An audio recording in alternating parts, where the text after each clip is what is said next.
पूरा local. Sushri Ikra Chaudhary ji, please आप बोलिएगा।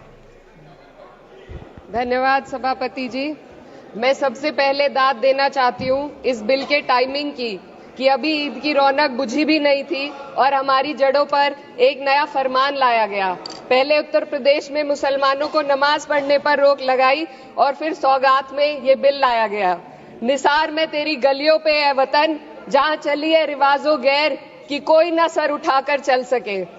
मैं सभापति जी आपको ये बताना चाहती हूँ कि ईद के मौके पर एक विधवा महिला अपनी लड़की के साथ मेरे पास आई और उसने बताया कि वह एक वक्फ की प्रॉपर्टी में रहती है, वही उसके सर पर छत का काम भी करती है और उसकी रोजी रोटी भी वहीं से आती है।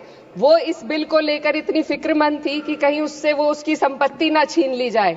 वो अकेली एक ऐसी महिला नहीं है, ऐसे लाखों लोग हैं जो वक्फ की गरीब महिलाएं जो वक्फ की संपत्ति से अपना रोजगार चला रहे हैं। और ये जो वक्फ बाय यूजर क्लॉज के हटाने से लाखों वक्फ की जायदाद अपना स्टेटस खो देंगी और लाखों लोग इसी तरीके के लोग सड़कों पर आ जाएंगे। वक्फ क्या है? वक्फ बाय यूजर क्या है? इसका ये मतलब है कि कोई जायदाद अगर सालों से दीन और भलाई के कामों के लिए इस्तेमाल हो रही हो तो वो खुद ब खुद वक्फ मानी जाएगी। हिंदुस्तान की अदालतों ने भी इस बात को तस्लीम किया है। वक्फ बाय यूजर सिर्फ वक्फ बोर्ड को ही मिली कोई खास सौगात नहीं है, ये बल्कि सभी अन्य धार्मिक ट्रस्टों को परंपरा और यूज के आधार पर बिना किसी डॉक्यूमेंटेशन के धार्मिक चरित्र को डिक्लेयर करने का राइट मिला हुआ है। भारत के संविधान के आर्टिकल 13 क्लॉज 3 में कस्टम और यूसेज को कानूनी वैधानिकता प्रदान करता है। इसी आर्टिकल से वक्फ बाय यूजर भी निकला गया है। इस बिल के कानून बनने पर वक्फ बोर्ड तो इस प्रोविजन से हाथ धो बैठेगा, लेकिन अन्य धार्मिक ट्रस्टों को यह सुविधा जारी रहेगी। इससे भारतीय संविधान के आर्टिकल 14 और 15 का सीधा उल्लंघन है, जो धर्म और जाति के आधार पर भेदभाव और कानून के सामने सभी की बराबरी पर जोर देता है। मैं इसके साथ ये भी कहना चाहती हूँ कि सत्ता के लोग जो एक दूसरे की पीठ थपथपा रहे हैं कि वक्फ बाय यूजर का जो अमेंडमेंट इन्होंने दिया उसको एक्सेप्ट कर लिया गया है, लेकिन इनकी शरारत यह है कि उसके साथ ही एक ऐसा प्रोवाइजो इसमें शामिल किया गया जिसके आधार पर यह कहा गया है कि अगर कोई भी वक्फ की संपत्ति विवादित हो तो वो अपना वक्फ स्टेटस खो देगी। तो जो अमेंडमेंट इन्होंने दिया है जिसको एक्सेप्ट कर लिया गया है उसका कोई मतलब नहीं है, ये इनकी नीयत है जो साफ जाहिर हो रही है। सोने पर सुहागा एक काम और किया है, सरकार ने वक्फ की कानून के सेक्शन 107 को हटाकर लिमिटेशन एक्ट में 12 साल तक ही किसी के खिलाफ अदालत में जाने का प्रोविजन है। सेक्शन 107 में बोर्ड को लिमिटेशन एक्ट से राहत मिली हुई थी। वक्फ बोर्ड कभी भी अवैध कब्जाधारियों के खिलाफ अदालत जा सकता था। अगर ये सेक्शन ना हो तो अवैध कब्जा करने वाले लोग कानूनी प्रक्रिया का फायदा उठाकर वक्फ की प्रॉपर्टी को हड़प सकते हैं। अन्य धार्मिक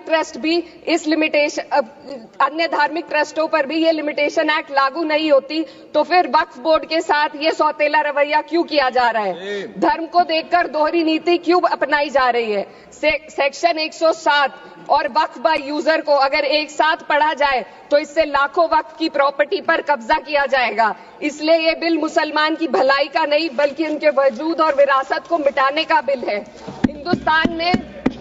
हिंदुस्तान में बहुत सारे धार्मिक ट्रस्ट हैं जिसमें उस खास मजहब के लोग शामिल होते हैं और उसका इंतजाम करते हैं, और ये बात समझ में आने वाली भी है क्योंकि जो व्यक्ति अपने मजहब के रीति रिवाज को जितना अच्छे से समझ सकता है किसी अन्य मजहब का व्यक्ति नहीं समझ सकता।